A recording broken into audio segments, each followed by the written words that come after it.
to the church, and I will read the card that she sent. So I'm going to do that.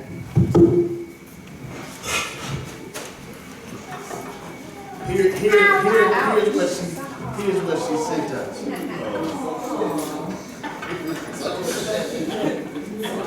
And I'm going to read the card. The card has a big OMG. Oh my God. And it reads, Dear Pastor Gillespie and Proverbs Christian Fellowship members, I thank God in my every remembrance of you. Over the years, you have been a blessing in my efforts. The Lord put on my heart to be a blessing to you. Please accept this love token to help you in your new church. Pastor Allison called me and shared that God had spoken to her to include me in her new building project. It was just confirmation of what God had already spoken. May God continue to bless you in all your endeavors. Love you much. Love you madly. Mother Barbara Gillespie. And in this church is $1,000 to our new church.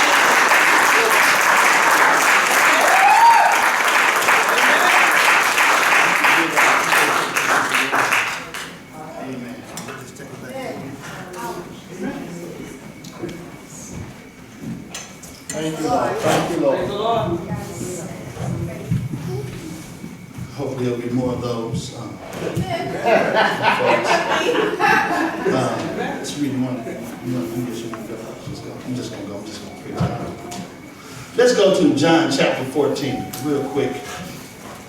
John chapter 14. Hallelujah. Hallelujah.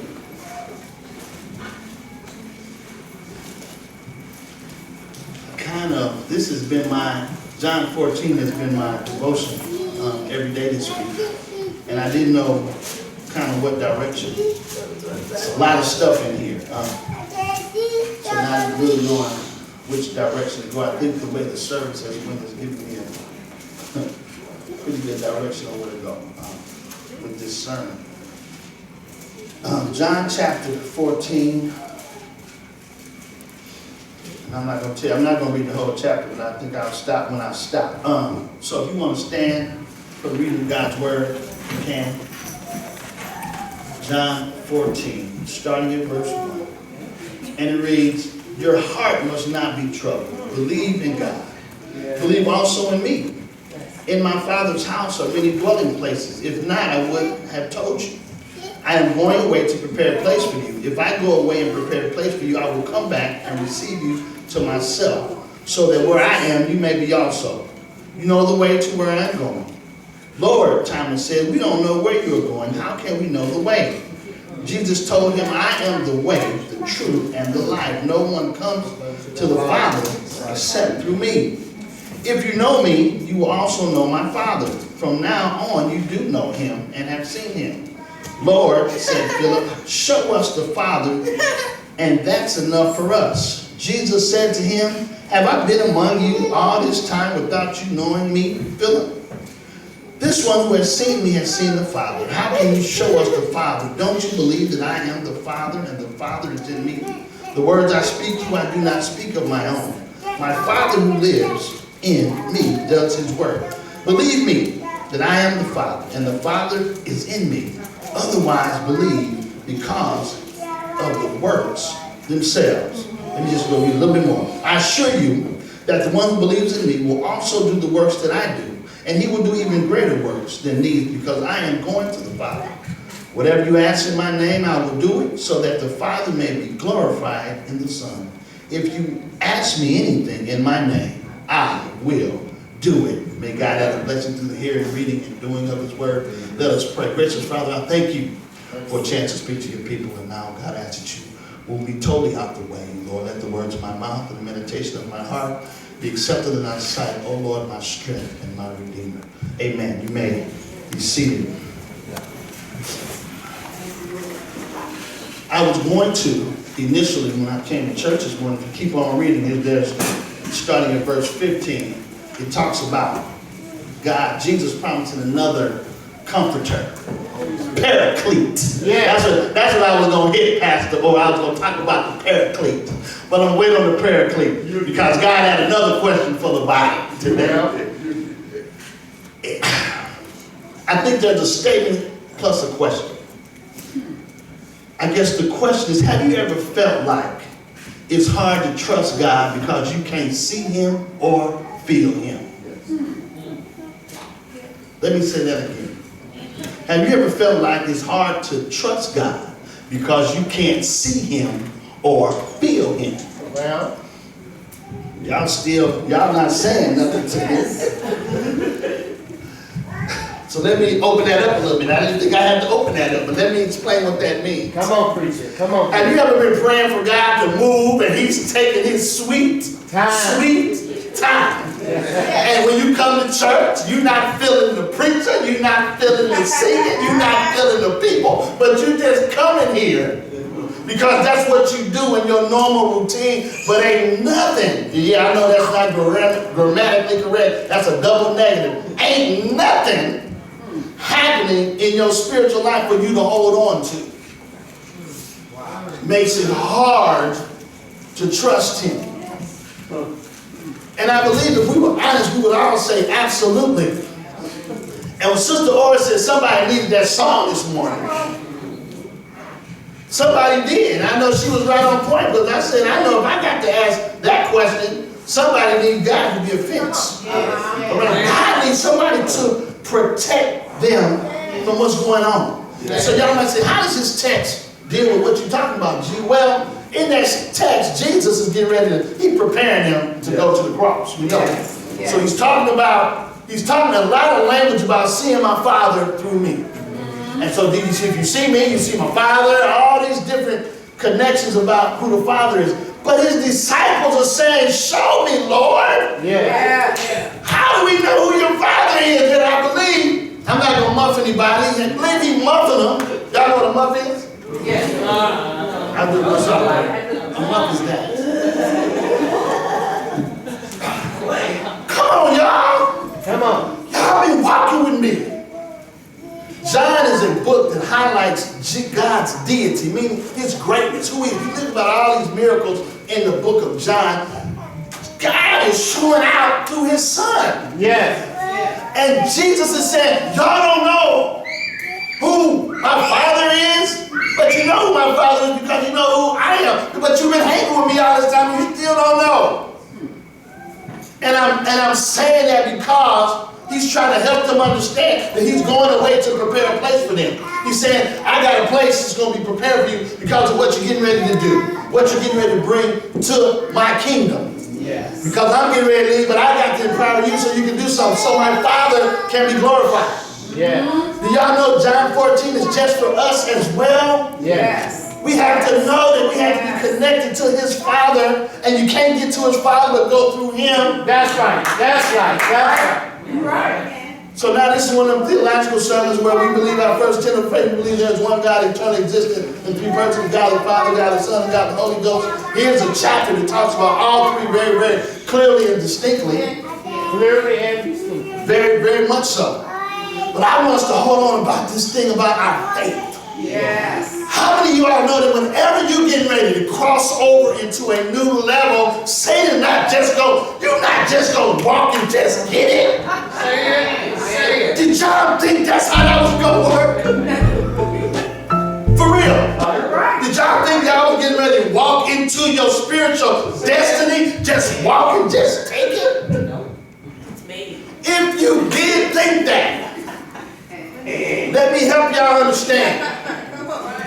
The fight is going to get a little bit harder. Amen. Because you're getting ready to walk into something that's magnificent and great, and it's not about you, but it's about building God's kingdom. And so Satan says, there is no way. I'm just going to let them walk in it.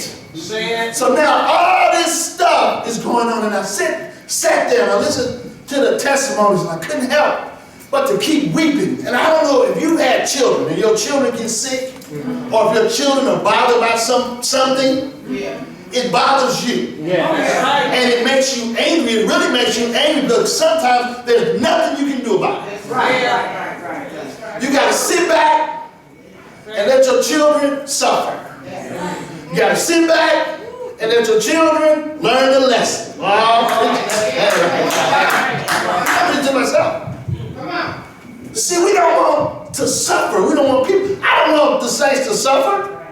I don't want y'all to go through it. I can say, God, get that to me. I'm the shepherd. Let me take on all of that. Don't make them suffer. No, bro. You can't take somebody else's pain. You can't take somebody else's lesson, because the house that's prepared for you in heaven is for you. It's not about what I did for you. Did y'all get that? You have to work out your own soul salvation with fear and trembling. That means you got to work this thing out by yourself. Nobody can do it for you. And so unfortunately, I cannot do it for you. You can't do it for me either. We all gotta bear our crosses. And we gotta get to a place where God is wanting to take us. But we have to understand, Brother A, you said it so clearly. You have to train your mind to think differently. We live in a world that's so jacked up. When them people went to Walmart in El Paso yesterday to get some school supplies, My Lord, my Lord, my Lord. but they expected a hate crime to happen. Now we shooting folks up for nothing. I guarantee you somebody, and I know y'all don't want to hear this, somebody in that group of people that got shot yesterday was getting ready to do something magnificent for God. Or connected to a church that was on fire for God. They may have been going to Walmart to buy some supplies for, because there was a big sale going on, right? They may have been going to buy some supplies for the children's church or for whatever, and they were going, and Satan and his old ugly, crazy self got into somebody, and somebody let themselves be used to shoot up 20 people killed, 26 people wounded. That's 46 people. Craziness. Wow. We have to pray, not just for Minneapolis, we got to pray for everybody. That's right. And it's so sad that we have to deal with that. And what's even more sad, you can have some copycat stuff going on, right? So now what that does is people gonna be, because I know if you don't think about it, I thought about it, I gotta go get some stuff from Walmart today, right? How you gonna pick the right Walmart to go where somebody may walk in and be crazy? We have to be that kind of cautious. We gotta be that prayed up though. And we cannot live in fear, because God our Father has empowered us to walk into Walmart in the very person. They could have a gun and shoot everybody, could walk past you. Could just brush your presence. And the power is on the inside of you. And change their whole mindset. But sometimes we don't think like that, because we're so caught up in not feeling Him, not hearing Him, not seeing Him, and we get so stuck where we at. Man, we got some situations up in here. I get to talk to some of y'all a little closer than others, so I know a little bit more in depth about Miss Netta's house and Miss Netta's family and what we need to pray for. Pastor Orr's a little guided. You know, he ain't trying to tell the whole story. I understand that. I understand being scared. Maybe heart stuff. We don't know what the fluid is, but y'all, we gotta pray. Thank God for his wife, because he wasn't gonna say nothing. Ask me how I know, because I'm texting him, bro. I hear you not doing well. He said, this is what he said. Yeah, I'm telling you, brother. I'm just fatigued. I'll see you in the morning. And you see me. Yeah, but Sister Orr fills some gaps in for us. Can I sidebar and say this, saints? We gotta get our health right. I don't want to hear grandpa, grandma, auntie, great grandma didn't like going to the doctor. So we pass that stuff on down. Go to the doctor. Get the information. Going to the doctor really says that you trust God, so no matter what the news is, God still has it under control. Y'all, we have to go to the doctor. Also quit. Boy, this quit suffering in silence.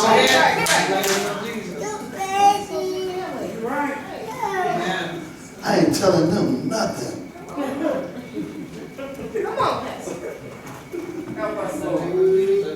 I told Dr. Austin this morning, if I'm anything like my mother, y'all got something hard to deal with me. But my mom not trying to hear nothing but me or my brother got to say about her going to the doctor. She said, I go to the doctor, I'm doing fine. You make sure you go to the doctor. You doing what you doing, what you need to do. You need that deflection. Hear that? Y'all make sure y'all do what y'all. We want to talk to you, Mom, but I want to talk to y'all too. I got some things I want to say too. Mom, we ain't talking about me. Well, I'm putting y'all in. We not just gonna talk to you. I gotta talk to y'all too. See that defensiveness. Not trying to hear what somebody's trying to help you. And see, I love my mother, and she probably may end up watching this. So what? I said, Mama, I don't want to call you a liar. And I said this to her. But Mama, you're not telling us all the truth, though. I don't know what you want to say what that is, though. But you're not telling the whole truth. If you tell me that you had an accident, a little accident, airbags were released, the car talked, and she had the paramedics had to come and all that stuff. But then when you talk about it, you say your legs were tingling and your mind blocked out and you didn't know what was going on. Isn't that different? Isn't that some different information? Why am I saying that to us? Because we ask y'all how y'all doing. Y'all, they really don't care how I'm doing, so let me just say, I'm blessed and highly favored. I know y'all not that deep, but y'all say, I'm good. I'm good. And then you are good. But sometimes God requires you to share. Yes. So we know what to pray for. Woo-wee! That's right. See, I know we're an analytical church. So I'm tell y'all how analytical y'all are. Y'all saying we're much deeper than sickness, G. Oh, I know. Sin. Ooh, did I say that? Go ahead. Sin. That's all right. Go ahead. Secret sin. Go ahead. I can't talk too much because if I talk too much, I'll share it all. And I don't believe my church has the capacity to hold what I'm going through. Ooh, wait. Help me, Jesus. Now we're talking about church work. Say it. Nothing's too hard for God. That's what we say. Well. I believe God equips us as a church body Yes, to bear the infirmities of the weak. that's the word. Yes. Preach. Bear the infirmities of the weak. But see, when we condition our mind to say, if I say I'm struggling, that makes me weak, we got the weak part jacked up. That's right. You helping. Whew, I'm jumping all over. I'm sorry, y'all, but I know this is needed. The Church of Acts. You don't believe me? Go to chapter 2 of Acts. You read it. And I'm paraphrasing. It talks about how they were so connected that they knew the person's need before they even said it. That's right. But what's bigger than that is they brought all their resources together. Yeah. And they made sure everybody was taken care of. I believe that was physical and emotional. I believe that's any need that was necessary. They had the wherewithal and they had the resources to take care of it. Yes. We got the resources right now in this building to take care of every need that we have in this body. Oh, y'all don't want to hear it. Yes, sir. Preach it. When we walk in a way that Jesus wanted the disciples to walk so they can see the Father, so that the Father could be glorified. There's something on the inside of us. We talked about thankless acts. That was a little bit of the lesson today. But thankless act, it takes the Holy Ghost Yes, to do thankless acts. A thankless act is an act that is done that causes a person extreme sacrifice. And they don't get any credit for it. It's not on the billboard, it's not on TV. They just do it as a thankless act. But the thing about it is the fruit that comes from it. Yes, sir. Did you hear Pastor Sullivan's testimony? She get ready to go preach. But because of Pastor Allison pulling her, reaching out to her, and checking on her, it empowered her. Now, everybody don't know she's doing that. She's doing that on her own. She's doing that in the midst of taking care of her husband. She has enough obedience and enough ears to hear that I can't get caught up in my own stuff, that I still have work to do. But what's going to be the fruit of that? Pastor Sullivan, you preached it, so you said it, so you know how to use it a little bit. A month ago, she's not a pastor. Now she get ready to preach. Can I tell y'all, watch what happens at St. Peter AME Church when she preached. When you preach? 15th September. Okay. Man, that's the weekend of the retreat. We need to go support that. Can y'all definitely can y'all do that? Yes. Don't say you're not gonna be out on time, because we'll be done at 10 o'clock. We'll still be here. That's another message about the building and crossing over, and how Satan don't want you to just walk in here and get stuck without some snags. Our prayer is to be, God, let the snags come. Let them come. Let them come. Jesus. Because us overcoming the snags is what builds up community. Amen. What builds up God's kingdom. I didn't say builds up Proverbs, I said builds up God's kingdom. It's people that will never ever come to this church that's watching your witness. Yes. They'll never be a part of Proverbs. And guess what? So what if they don't come? You still owe it to them. Yes. I tell Miss Netta all the time, all these kids cutting up in this club, all these parents coming up here, cussing you out, yelling at you unnecessarily. Man, I was at the club, man, them staff talked to Miss Netta so crazy one day. I said, whoa, whoa, whoa, whoa, whoa. That's how y'all talk to Miss Netta? I see why she be feeling like going off.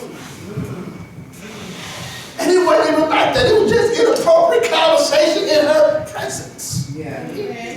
But when you're dealing with that kind of toxic, because the same people that talk like that will pull her hand and take them in the room and say, will you pray for me? She has to be able to withstand all that hell to get to the point where she gets to pray for him. Did y'all hear what I said? Part of understanding, seeing the Father through Jesus is about who he hung out with. He hung out with the players and the pimps. He did. With the tax collectors, with the cheaters and the robbers and the slicksters, all that. That's who he hung out with. He didn't hang out with them to be like him. He hung out with them to change them, to influence them. But we have to do something that's influenceable. Right? Yes. Y'all know I've been doing the boxing class, right? My jab's still weak, Billy. But guess what? I gotta practice it so I can fine tune it. And guess what? I can't just practice it in class. Right. Come on, That's good. That's good stuff. Because see, usually, you know, I look athletic a little bit. So the people around me expect something from me. Well, y'all don't. They do. They expect something. But guess what? I can't give them what they expect because number one, I'm not in shape enough to do it. My body's not ready to do what they want me to, so they watch me. So I took Mari and I took Josh with me. But I go so slow. I told you I go slow. I just be jabbing slow. I'm uppercutting slow. I'm combinating slow. Everything is slow. I'm preaching, y'all preaching this. Because I'm learning how to fight. Slow. I'm getting the fundamentals. So I may not pray 7 days a week, but I'm praying 3 days a week. But I wasn't praying at all. I'm reading the Bible once, and I'm reading a scripture. I can't do a chapter, but I can do a scripture.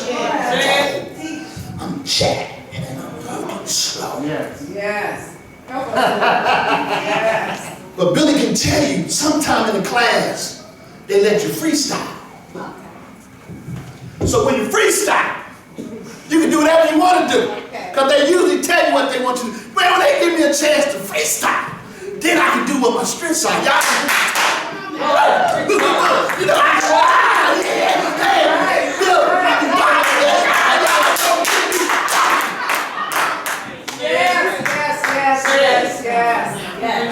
learning something. And I put myself.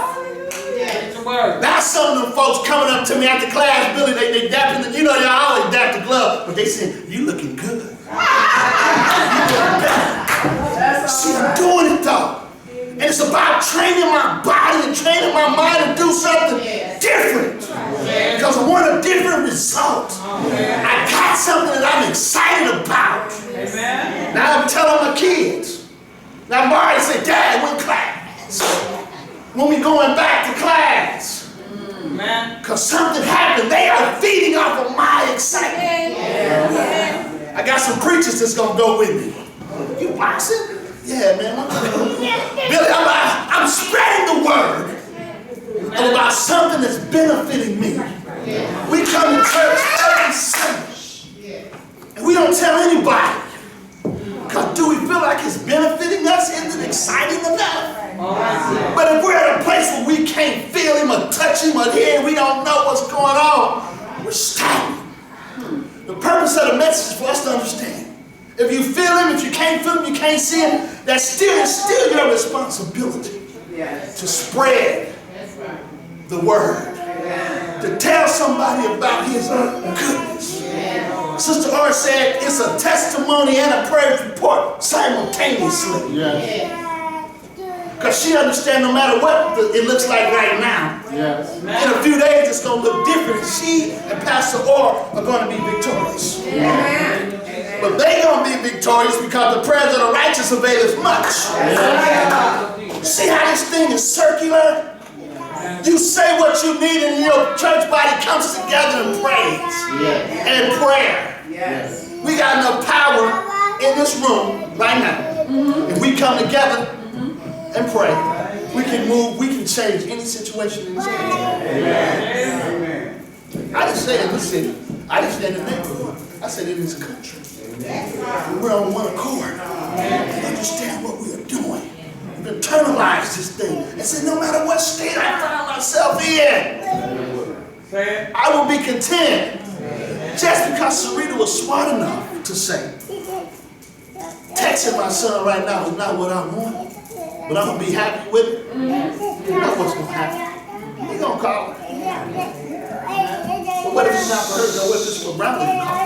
What if it's for Addison to call? What if it's Pastor Brunson to call? Why I say that? Because in our men's meeting yesterday, we said we're gonna take on people that we need to call. And I said we need to work on Sarita's sons and call them. What are you going to do if all the men from the church individually call him? What is he going to do? He's going to say, wow, what in the world is going on? They are thinking about me. They care about me. And if we take a step further and let God individually use us and let the words come out of our mouth and we don't worry about what is said, he'll be back up here singing. That's right. He'll be back up here leading Lion of Judah. He'll be in his rightful place. What I'm glad is that he has a spot to come back to. God's he has a spot to come back to. It'll make it easier for him to come back. Yes. And when he comes back, we're going to keep our mouth up off of him. Come on, for real. Yeah, for real. Listen. That's right. A lot of times we want to throw all that past stuff up. Well, preacher. In the mindset of doing the right thing. What was you doing? Y'all know the saints can say some stupid stuff. Amen. I hate to put it like that, but sometimes y'all gotta understand. Is that all right, Dr. Isaac? Can I say that? Okay, all right. I don't want to hurt nobody's feelings. I want to be sure. The saints can say some stupid stuff. And not intentionally. Because we just blab out. We don't think. Learn how to think biblically. Learn how to think Christ-like. Learn how to see people through God's eyes. That's right. That's what the text is talking about. That's what he wants. Greater works will you do. Are you supernatural? interact with folks, you're not going to do anything greater than Jesus did. Okay? So obviously that's not what that means. I got 2 minutes. Let me explain that. We're not going to die on the cross. You're not going to die on the cross for everybody's sin. You don't have a lifestyle. You don't have the power to do that. So greater works is not talking about greater than that act. Okay? Right. Got it? Right. Sure. Right. I believe what that text is talking about, greater acts, means we're going to touch more people, right? We're going to spread the gospel. You understand what I'm saying? In 3 years, he did amazing work, and his work on the cross is amazing. But greater works, we're going to spread it so more people will hear it. Now, you might say, gee, well, the main crux about what you're talking about is him dying on the cross. Yes, that's the act. But there's way more people in the world now than there was back then. No. So do your part. Understand who he is. Don't worry about if you can't feel him and you can't touch him. He's there. He's not somewhere. He didn't leave. He didn't forget about you. He sees you. He sees your pain. He sees your pain. He got you. Yeah. He got you. Let's pray. God, I thank you for a chance to talk to people. I pray that you help us to understand who you really are. That we can depend on you even when it doesn't seem like that you're not there. Every problem that's going on in our body, every fight that we have as we take this to the next level, give us the strength and the courage to train our minds to focus on you.